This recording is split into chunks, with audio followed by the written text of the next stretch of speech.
समय धीरे धीरे आगे बढ़ा। राजा पांडु ने हस्तिनापुर का शासन अपने हाथों में लिया।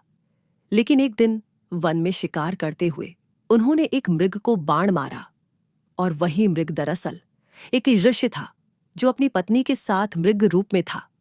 वह ऋषि मृत्यु से पहले राजा पांडु को श्राप दे गया कि जिस स्त्री के साथ तुम संबंध बनाना चाहोगे उसी समय तुम्हारी मृत्यु हो जाएगी।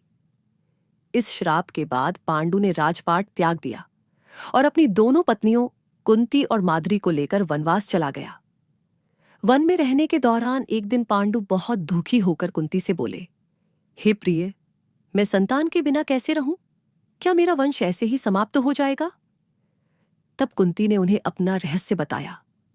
हे स्वामी, मेरे पास एक दिव्य वरदान है। जब मैं युवती थी तो महर्षि दुर्वासा ने मुझसे प्रसन्न होकर एक मंत्र दिया था।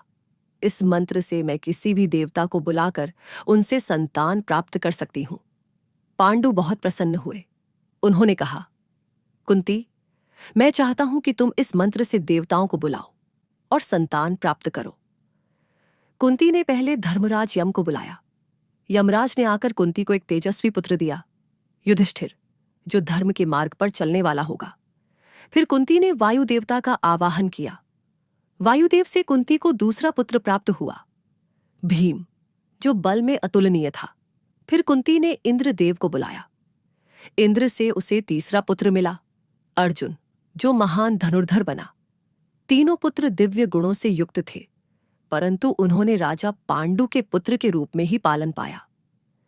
बाद में राजा पांडु ने माद्री से भी कहा कि वह भी संतान प्राप्त करे। माद्री ने भी वही मंत्र कुंती से लेकर अश्विनी कुमारों का आह्वान किया। अश्विनी कुमारों से उसे 2 पुत्र हुए, नकुल और सहदेव।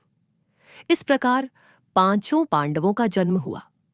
युधिष्ठिर, धर्म से भीम, वायु से अर्जुन, इंद्र से नकुल, अश्विनी कुमार सहदेव, अश्विनी कुमार। इन 5 पुत्रों का पालन पोषण वन में ही हुआ। सभी तेजस्वी थे, सुंदर थे और जन्म से ही वीरता से भरपूर थे। लेकिन समय ने एक और दुखद मोड़ लिया। एक दिन जब राजा पांडु माद्री के सौंदर्य से मोहित हुए, उन्होंने संयम खो दिया।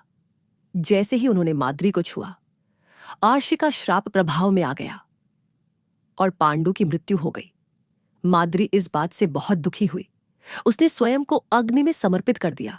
कुंती अकेली रह गई और 5 पुत्रों को लेकर वह हस्तिनापुर लौट आई। इधर हस्तिनापुर में गांधारी ने भी 100 पुत्रों को जन्म दिया था, जिनमें सबसे बड़ा था दुर्योधन।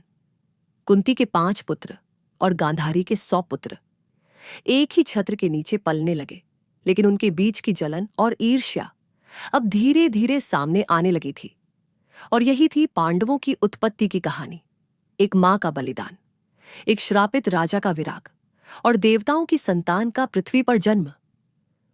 अगले भाग में जानिए गुरु द्रोणाचार्य का आगमन और शुरू होगी पांडवों और कौरवों की शिक्षा।